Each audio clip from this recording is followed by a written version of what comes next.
Olá, eu sou o Rodrigo Sá, professor de matemática, e este é o Engenhocando a Matemática, um espaço para conversarmos sobre as situações e aprendizagens do currículo de matemática do estado de São Paulo. Nosso blog é o engenhocamate.blogspot.com e lá você encontra diversos materiais, como vídeos, como tutoriais, jogos, material explicativo, PowerPoint, desafios, tudo no nosso blog engenhocamate.blogspot.com. Hoje iremos falar sobre a primeira série do ensino médio, volume 2, a situação de aprendizagem 1, que aborda as potências e o crescimento e decrescimento exponencial, a função exponencial. A ideia central realmente é o crescimento e decrescimento exponencial. Mas temos que ver o que vem por trás disso. Qual o conteúdo prévio que antecede essa ideia central? E um dos conteúdos prévios que a gente pode elencar muito bem aqui é a potenciação, vista inicialmente lá no 6º ano, depois aprofundada um pouquinho no 8º ano, retomada novamente no 9º ano e associada à ideia de notação científica. Da seguinte maneira, no 6º ano, a introdução das potências se dá ao final da situação de aprendizagem 2, do volume 1, aonde estamos explorando os números naturais. Nós já vimos as operações com os números naturais, já vimos os números primos, fatoração e decomposição em fatores primos. Logo em seguida vem a introdução ao conceito de potência. O currículo sugere associarmos a mesma ideia da multiplicação.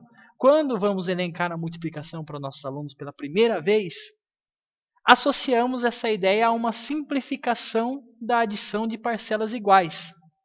Da mesma forma, podemos fazer com a potenciação. Afinal, a potenciação é uma simplificação da multiplicação de fatores iguais. O currículo também retoma essa ideia associando a fatoração. Como ele está fatorando em fatores primos, aí decompondo em fatores primos, a ideia associada da potenciação se dá ao momento em que você encontra os fatores primos repetidos e começa, então, a elencá-los em forma de potência.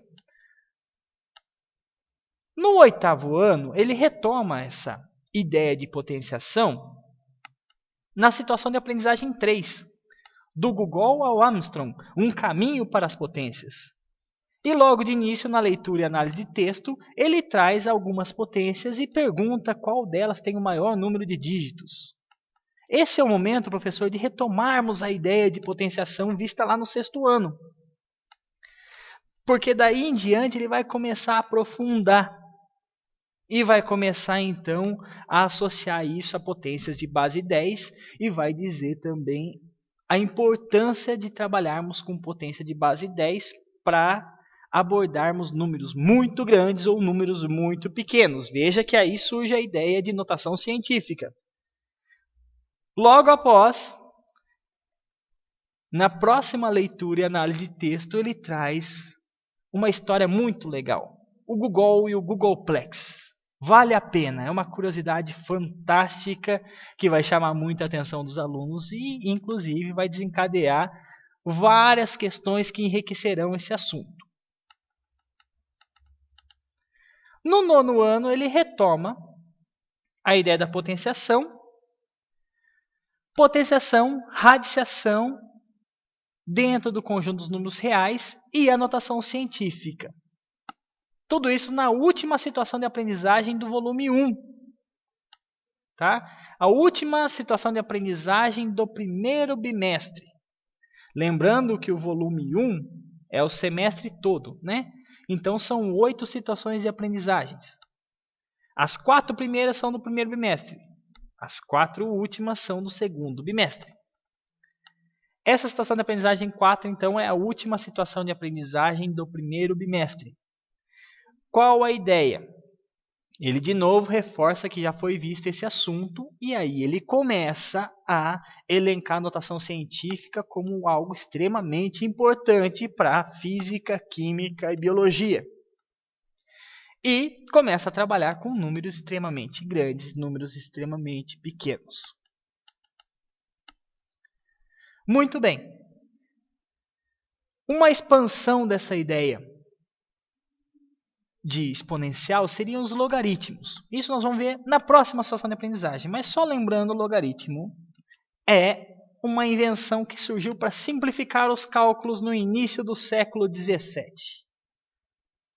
E ainda é usado para, por exemplo, determinar o grau do terremoto na escala Richter, a acidez de líquidos, a intensidade sonora, a magnitude de estrelas e também no cálculo de juros.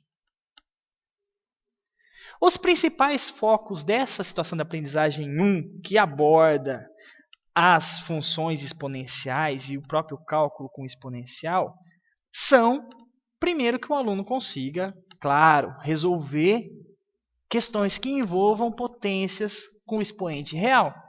Afinal de contas, um passo adiante vem as exponenciais, quando o expoente é uma incógnita. Após isso, é interessante que o aluno ele consiga compreender quando uma função exponencial ela é crescente, quando ela é decrescente, o que determina uma função exponencial crescente, o que determina uma função exponencial decrescente. E também é muito importante que o aluno compreenda a relação das constantes com a função. Se eu tenho um valor positivo, por exemplo, um número inteiro positivo multiplicando uma função exponencial, o que acontece com ela? Se o valor for negativo, o que acontece com ela? Se eu tenho um valor multiplicando o expoente, o que acontece com a função exponencial? Nós temos um tempo previsto de 10 aulas para abordar todos esses assuntos e conseguir desenvolver essas habilidades em nossos alunos. Para isso, sugerimos alguns materiais. Por exemplo, o vídeo Osso Duro de Roer é um vídeo muito legal de uma pretendente, uma candidata a um curso de paleontologia que questiona o seu professor, né, acerca de informações sobre o curso. E o professor aproveita a deixa para demonstrar para sua aluna que pode-se calcular a idade de fósseis, não só de fósseis, como da Terra, de seres humanos e tal, com a ajuda de funções exponenciais decrescentes. Sugerimos também um jogo eliminando quadrados.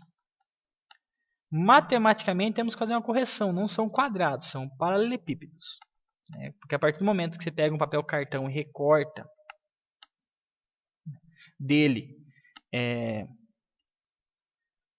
sólidos com faces quadradas, ele não é um quadrado, porque ele não está no plano, ele está no espaço, né?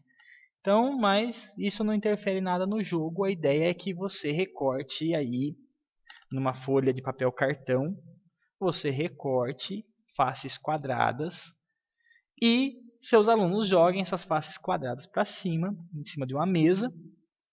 Remova a cor que você disser que tem que remover, né? Vai ser a face de cima, a face de baixo, você vai dizer qual a cor. Removam dali aquela cor, joguem de novo o que sobrou, removam a cor que caiu para cima, joga de novo. Com esses dados eles irão construir um gráfico. Mas fique calmo, professor, tudo está bem explicadinho dentro desse material que está lá no nosso blog. Qual o blog? engenhocamate.blogspot.com. Acessa, está lá, passo a passo. Qual a ideia? A ideia é que ele, construindo um gráfico com os dados obtidos nesse jogo, ele perceba que a curva formada é muito próxima da curva exponencial decrescente. Outro vídeo bem legal é Salvador, o hipocondríaco. Um homem hipocondríaco que, ao ler a bula de um remédio e a duração desse remédio, absorção e eliminação do remédio em seu corpo, fica em dúvida de como que pode ser, como que é calculado. E nisso aparece um anjo e explica para ele o passo a passo e demonstra que através de uma função exponencial decrescente conseguimos determinar o tempo de atuação de um remédio em nosso organismo. Associa então a ideia de função exponencial com a ideia da automedicação. Um vídeo bastante interessante. Além disso, no nosso blog que está aí embaixo, engenhocamate.blogspot.com, você vai encontrar tutoriais do software GeoGebra. GeoGebra, aquele software de geometria dinâmica, que inclusive eu deixei um link lá para você baixar, caso você não tenha no seu computador. Com esse software você vai poder construir todos os gráficos previstos dentro desse caderno do volume 2 do ensino médio, primeira série do ensino médio, a situação de aprendizagem 1. E lá tem tutorial de todos os gráficos, passo a passo para você construir esses gráficos com os seus alunos ou na sua casa para depois demonstrar para os seus alunos. Lembro também que esse software, o GeoGebra, pode ser baixado no celular. Tem muita gente utilizando ele no celular. Eu, inclusive, uso direto esse software no celular. É legal porque o seu aluno pode baixar em casa e usar no celular o software GeoGebra para poder fazer essas construções. E outra, torna a sua aula muito mais dinâmica, professor. Aproveite os vídeos, além desses tutoriais, vou deixar também, tá lá no nosso blog, as construções prontas no GeoGebra. Às vezes você está meio sem tempo, pega a construção pronta lá e pode utilizar à vontade, ok? Um forte abraço e boa aula!